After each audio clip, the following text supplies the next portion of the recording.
नमस्कार, आदाब। आप सभी का एक बार फिर से स्वागत है इनकम टैक्स इंट्रोडक्शन के पार्ट सेकंड में। जैसा कि आप सभी को पता है, लास्ट टाइम हम लोगों ने आपका इनकम टैक्स शुरू कर दिया था और मैंने आपकी कुछ बुनियादी बातों पर बात की थी, कुछ बुनियादी डेफिनेशन पर डिस्कशन किया था कि इनकम टैक्स एग्जैक्टली सबसे पहले कब इंट्रोड्यूस हुआ, इनकम टैक्स होता क्या है, ये टैक्स का क्या मतलब होता है, कितने टाइप के टैक्स होते हैं, जहां पे आप लोगों ने डायरेक्ट और इनडायरेक्ट टैक्सेस की बात की थी। इसके अलावा भी हम लोगों ने छोटी बट मोटी मोटी कुछ दो चार बातें की थी और हम लोगों ने समझा था कि इनकम टैक्स को अगर सही तरीके से पढ़ा जाए तो वो बहुत इंटरेस्टिंग वे में और बहुत ही अच्छे तरीके से समझ में आता है। और आज ये बात आपको 100% क्लियर हो जाएगी कि income tax is one of the important and interesting subject अगर आप लोग उसको सही तरीके से पढ़ते हैं। आज का लेक्चर उन सभी बच्चों के लिए काफी इंपॉर्टेंट रहने वाला है जिनके सिलेबस में income tax as a subject है और वो चाहते हैं कि इनकम टैक्स को हम मास्टरी कर लें या फाइनल एग्जामिनेशन में फोड़ के आए, बहुत बेहतरीन स्कोर करें। तो वो इसके लिए आपको वीडियो को लाइक कर देना है, फ्रेंड्स के साथ शेयर कर देना है और चैनल पे इस वीडियो में लास्ट तक बने रहना है ताकि आप लोग एक एक कॉन्सेप्ट को डिटेल में समझ पाए। तो विदाउट वेस्टिंग टाइम चलिए शुरू करते हैं। देखो, इनकम टैक्स की हम लोगों ने बात की लास्ट टाइम, कुछ बुनियादी डेफिनेशन पे मैंने बात की थी। टैक्स एक ऐसी कंपलसरी पेमेंट होती है जो हम गवर्नमेंट को पे करते हैं without expecting any direct benefit. या दूसरी डेफिनेशन कुछ किताबों के हिसाब से कि आपका टैक्स एक कॉस्ट ऑफ लिविंग होता है इन द सोसाइटी, ये भी हमने बात की थी। और टैक्स दो कैटेगरी में डिवाइड किए थे, एक डायरेक्ट टैक्स था, एक इनडायरेक्ट टैक्स था। डायरेक्ट टैक्स के केस में हम लोगों ने देखा था माय डियर फ्रेंड्स कि यहाँ पे दो कैटेगरियां बन रही थी। पहला आपका इनकम टैक्स था, दूसरा आपका फॉरेन जो इनकम टैक्स है उसके ऊपर था आपका टैक्स। क्लियर है? सेकंड कैटेगरी आपकी इनडायरेक्ट टैक्स थी जहां पे आपका जीएसटी हो गया माय डियर फ्रेंड्स, और जीएसटी के अलावा भी हम लोगों ने कस्टम ड्यूटी की बात की थी। इसका मतलब क्या है? मेरा कहने का मतलब है कि दो कैटेगरियां आपकी इनकम टैक्स को लेके बन गई थी, सॉरी आपके टैक्स को लेके बन गई थी, डायरेक्ट और इनडायरेक्ट टैक्स। ठीक है, डायरेक्ट टैक्स वो टैक्स था जिसके बर्डन को हम लोग शिफ्ट नहीं कर सकते हैं, जो आपका टैक्स होल्डर है या जो टैक्स को बियर करता है उसको ही वो टैक्स एक तरीके से पे करना पड़ता है। इनडायरेक्ट टैक्स में हम लोगों ने देखा था उसके बर्डन को शिफ्ट किया जा सकता है और हम लोगों ने देखा income tax is a direct tax. Detail में मैं आपको समझाता हूं what is the meaning of income tax और क्या क्या चीजें आपको चाहिए इनकम टैक्स को पढ़ते टाइम। तो देखिए, समझिए, मेरी बात ध्यान से समझिएगा।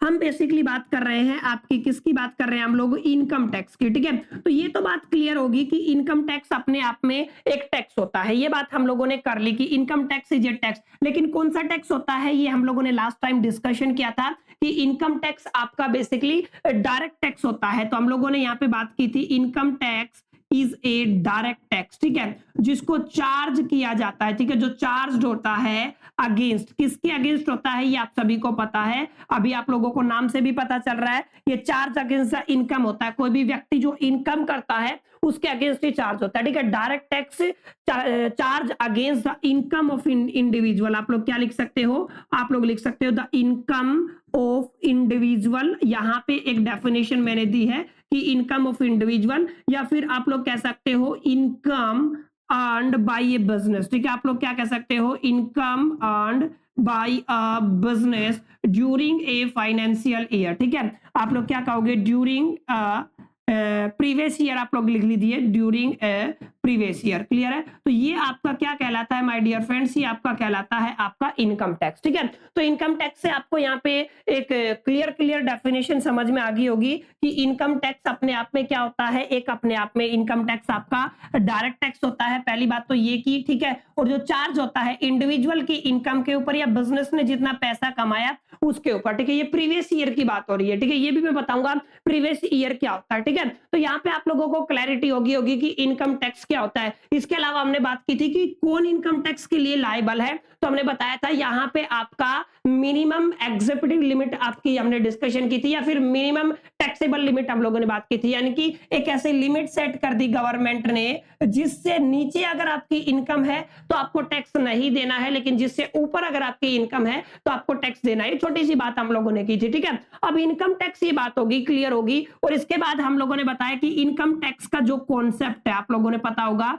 जो इनकम टैक्स का जो कॉन्सेप्ट है, सबसे पहले 1860 में एक बंदा था जिसका नाम था जेम्स विल्सन। ठीक है, आप लोग क्या कहोगे इसको, जेम्स विल्सन, जिन्होंने इसके बारे में सबसे पहले इंट्रोड्यूस किया था। ये कॉन्सेप्ट लेके आया कौन, 1860 में जेम्स विल्सन। और ये क्यों लेके आए थे, मैंने बताया था 1857 में, अगर आप सभी को याद हो 1857 में आपका एक इंसिडेंट हुआ था जिसको किस नाम से जाना जाता है, मिलिट्री म्यूटिनी। ठीक है, आप लोग क्या कहते हो इसको, मिलिट्री म्यूटिनी। क्लियर है, इसमें क्या हुआ था, सरकार को हैवी लॉसेज हुए थे, गवर्नमेंट को बहुत ज्यादा लॉसेज हुए थे, जिनकी भरपाई करने के लिए माय डियर फ्रेंड्स हमने क्या किया था, यहाँ पे जेम्स विल्सन ने इनकम टैक्स को इंट्रोड्यूस किया था, ताकि सरकार को जो लॉसेज हुए हैं उनसे बाहर निकला जा सके, उनको रिकवर किया जा सके। और ये कुछ इसी तरीके का सीन सबसे पहले इनकम टैक्स के केस में हमने देखने को मिला था। ठीक है, तो बहरहाल ये तो कुछ बेसिक बातें थी जो आपको समझनी है, अंडरस्टैंड करनी है, और इनके बिना हम लोग जो आपका इनकम टैक्स का जो चैप्टर है, अध्याय है या फिर यूनिट है, उसको हम लोग समझ नहीं पाएंगे।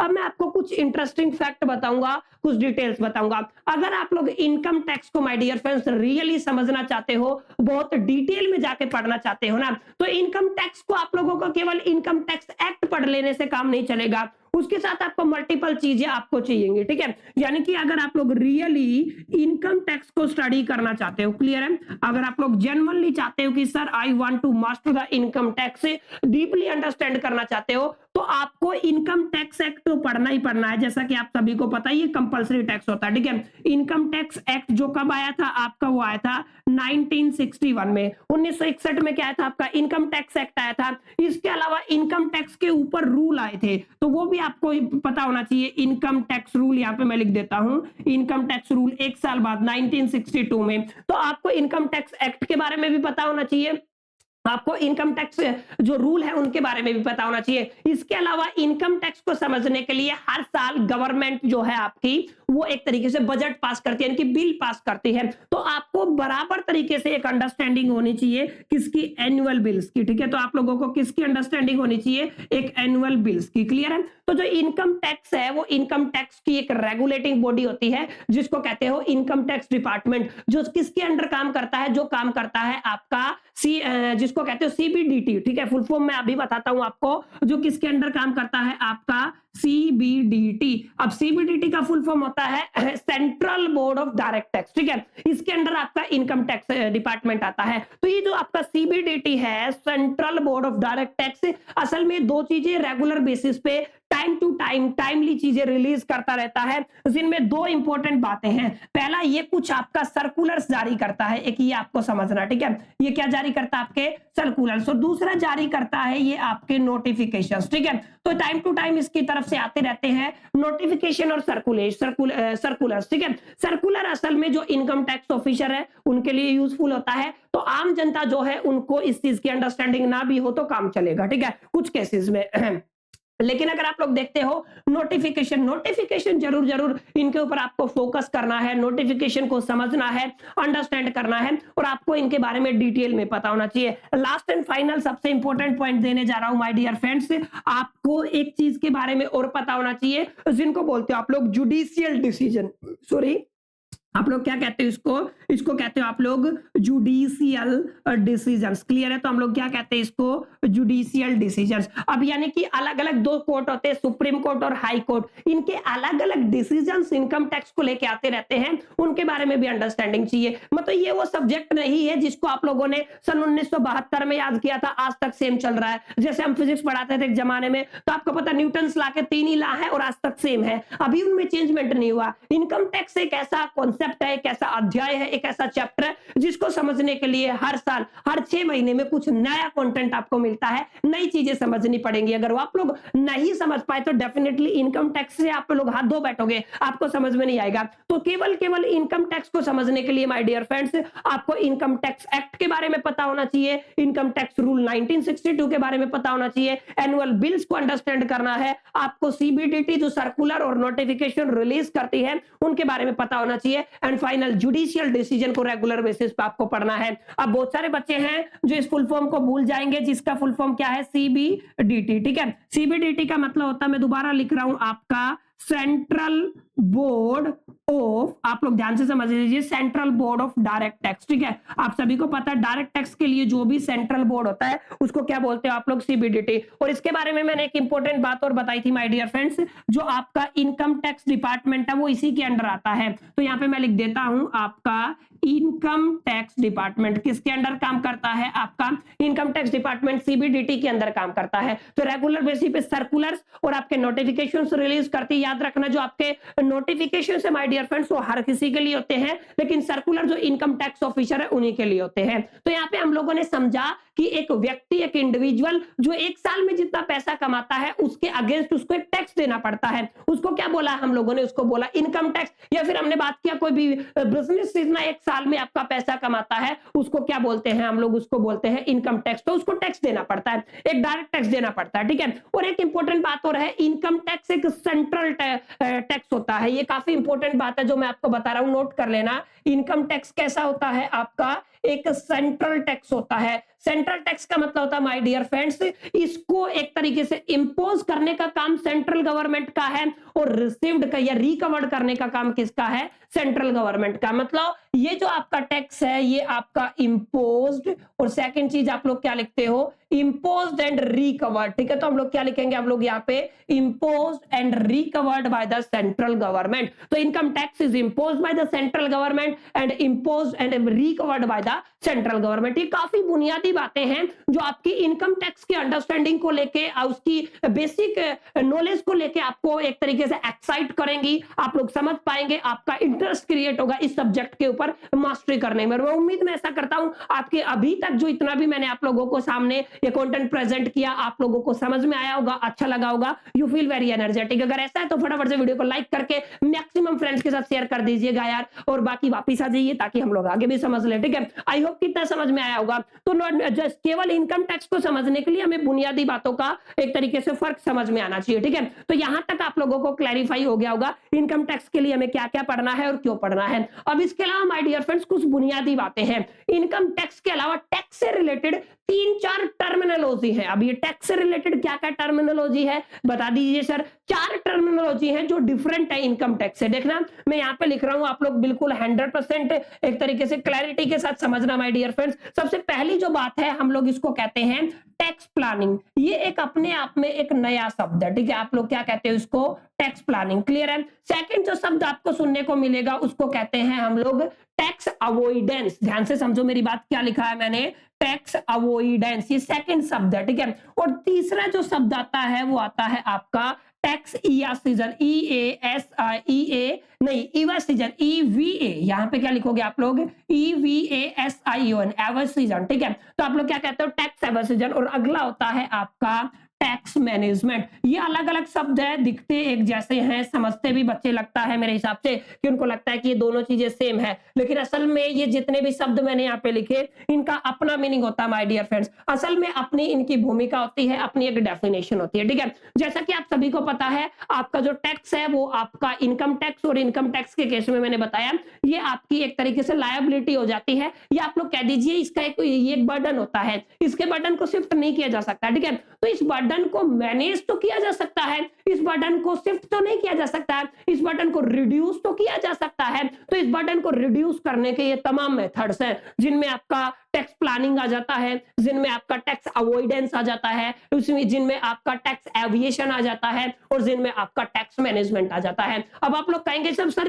अगर सब इन सब का मतलब, इन सब का मोटिव सिर्फ एक है कि जो आपके टैक्स है या फिर जो आपका इनकम टैक्स है, ठीक है, जो भी आपका इनकम टैक्स है उसका जो बर्डन है पर्सन के ऊपर या कंपनी के ऊपर, ठीक है, यानी कि जो इसका जो बर्डन है उसको क्या करना, उसको रिड्यूस करना। क्लियर, क्या करना, उसको रिड्यूस करना। इन सब का मोटिव है। तो अलग अलग नाम क्यों, अलग अलग नाम ये है कि तरीके होते हैं करने के, सब अपने अपने तरीके से करते हैं, आप सभी को पता है। ठीक है, कोई किसी तरीके से पसंद करता है, कोई किसी तरीके से, कोई लीगली करता है तो कोई इलीगली करता है। ठीक है, तो यही बात फर्क यहाँ पे है। टैक्स प्लानिंग का मतलब क्या होता है, टैक्स प्लानिंग का मतलब होता है कुछ ऐसी टर्मिनोलॉजी है जिनका इस्तेमाल किया जाता है टैक्स के बर्डन को रिड्यूस करने के लिए। ये ऑटोमेटिकली आपके इनकम टैक्स में एक तरीके से इंक्लूड की गई है। जैसे आपका रीबेट हो गया, रीबेट एक शब्द है, ठीक है, आप सभी ने सुना होगा। क्या मतलब होता है इसका, रीबेट का? अगर कोई भी व्यक्ति जितना उसका बनता है उससे ज्यादा टैक्स पे कर देता है तो उसकी टोटल अमाउंट जो उसको बैक की जाती है उसको क्या बोलते हो, रीबेट बोलते हो, ठीक है। उसके बाद आप लोग कहते हो जिसको आप लोग, और भी 3-4 टर्मिनोलॉजी है रीबेट के अलावा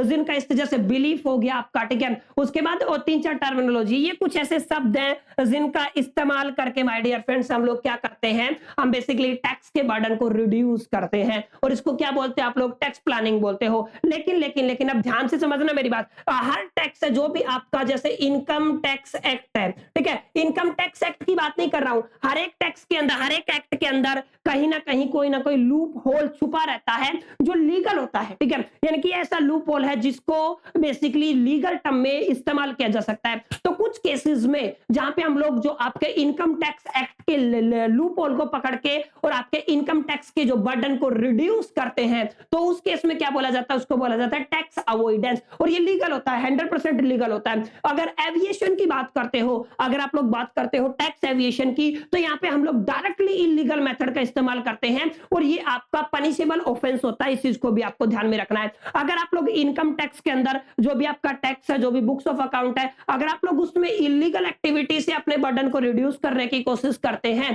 तो क्या कहलाता है माय डियर फ्रेंड्स, तो टैक्स एविएशन कहलाता है। And mark my words, tax aviation is a illegal term, ठीक है। आप लोग क्या कहोगे, इसको इलीगल कहोगे और इट्स ए सीरियस ऑफेंस। ये आपका सीरियस ऑफेंस होता है जिसके लिए आपको जेल भी हो सकती है, मार्क माय वर्ड्स, ठीक है। तो ये आपको कभी जिंदगी में प्रैक्टिस नहीं करना अगर आप लोग कभी भी टैक्स के फील्ड में जाते हो, ठीक है। आगे बात करता हूं टैक्स मैनेजमेंट। टैक्स मैनेजमेंट का मतलब किसी भी व्यक्ति के फिनेंस को अगर आप लोग मैनेज करते हो, फाइनेंस जिसको बोलते हो, अगर कोई भी व्यक्ति है उसके फाइनेंसेस को अगर आप लोग मैनेज कर पाते हो ताकि वो इनकम टैक्स को सही तरीके से पे कर पाए, सही अमाउंट को पे कर पाए, उसको बोलते हैं आप लोग tax management. Are you getting my point? तो there are the 4 different terms that we discuss in this class, tax planning, tax management, and आगे हम लोगों ने देखा टैक्स अवॉइडेंस, एंड लास्ट में हमने देखा tax aviation. If you are legally practice if you are legally reduce the burden of the tax by using the loophole of the income tax, then this is called the tax avoidance. But you practice the illegal,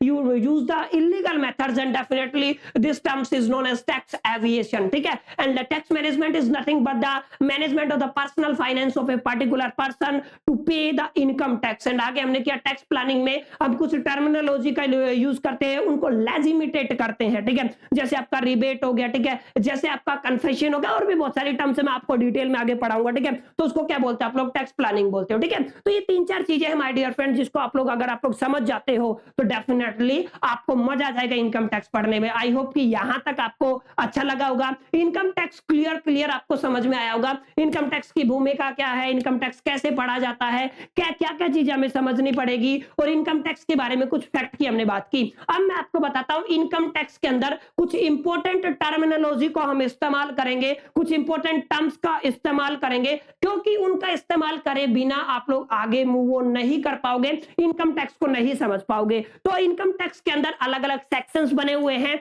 और अलग अलग section के अंदर अलग अलग सब sections है या सब पॉइंट्स है, ठीक है। तो यहां पे आपके 2 सेक्शन सबसे ज्यादा इंपॉर्टेंट हो जाते हैं। पहला सेक्शन 2 है और आपका सेक्शन 3 है। सेक्शन 2 के अंदर भी काफी कुछ चीजें हैं, अब हम यहाँ पे डिस्कशन करेंगे। ज्यादा लंबा मैं लेक्चर को नहीं खींचूंगा, लास्ट 5 मिनट, और उसके बाद हम लोग फिर अगले वीडियो में बात करेंगे, ठीक है। देखिए जैसा कि मैंने आपको बताया, जो आपका इनकम टैक्स एक्ट है उसके अंदर आपका सबसे इंपॉर्टेंट जो आपका सेक्शन बनता है माय डियर फ्रेंड्स, वो क्या बनता है, आपका सेक्शन 2 बनता है। अब जैसा कि मैंने आपको बताया, यहाँ पे क्लियर किया, सेक्शन 2 के अंदर अलग अलग पॉइंट्स होते हैं। जैसे आपका पहला पॉइंट क्या हो गया, सेक्शन 2 के अंदर सबसे पहला सब पॉइंट मिलेगा आपको सेक्शन 2(7), ठीक है। तो आप लोग क्या कह दोगे, सेकंड का 7 पॉइंट हो गया, ठीक है। अब आगे क्या कहते हो आप लोग, सेकंड जो सेक्शन 2 है उसका आपका 7 के बाद 9th पॉइंट हो जाता है, ठीक है।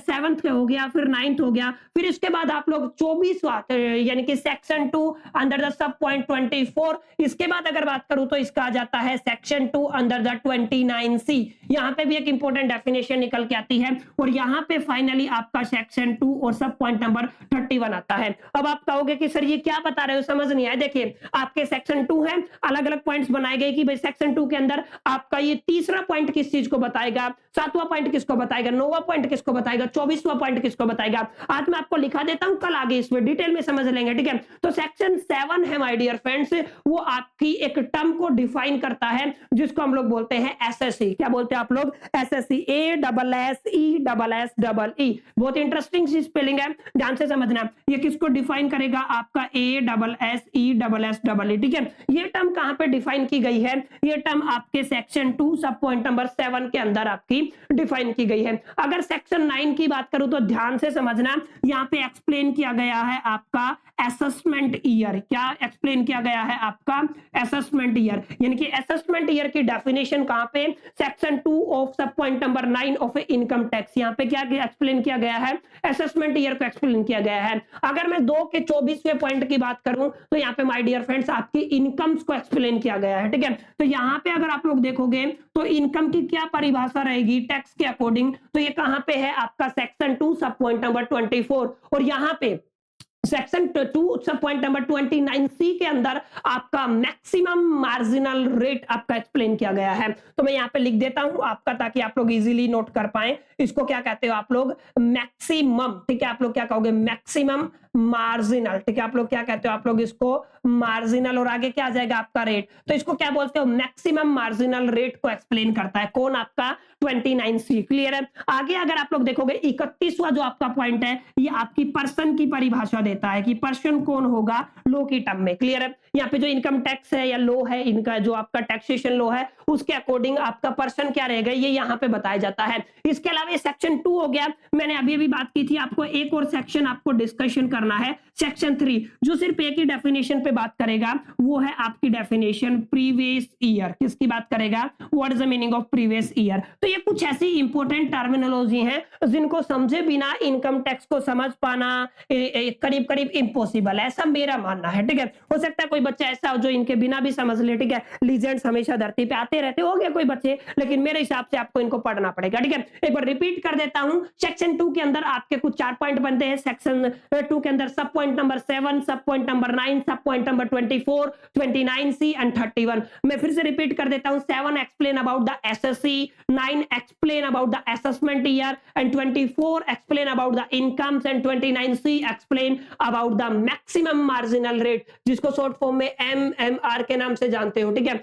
And 31 represent the person, what is the meaning of person according to the law, ठीक है। यहाँ पे इनकम टैक्स लॉ के अंडर। एंड आपका section 3 represent and gives the definition about the previous year. हम लोग इन सब का इस्तेमाल माय डियर फ्रेंड्स आगे करने वाले हैं, और डिटेल में बड़े इंटरेस्टिंग वे में पूरे एनर्जेटिक सेशन के साथ मैं फिर से मिलूंगा आपको इसी सीरीज में, इसी प्लेलिस्ट में, जहां पे हम लोग इन सभी तमाम जो भी टर्मिनोलॉजी है, सभी सेक्शन है, उनकी डिटेल में एनालिसिस करेंगे। उम्मीद करता हूं सेशन आपको पसंद आया होगा, अच्छा लगा होगा। अच्छा लगा तो फटाफट से लाइक कर दीजिए, फ्रेंड्स के साथ मैक्सिमम शेयर कर दीजिए, और वंस अगेन पहली बार आए तो यार मेक श्योर करके चैनल को सब्सक्राइब कर लीजिए। आप सभी का ही चैनल है, ठीक है। चलिए मिलते हैं नेक्स्ट सेशन में, जब तक all the best, till the keep learning.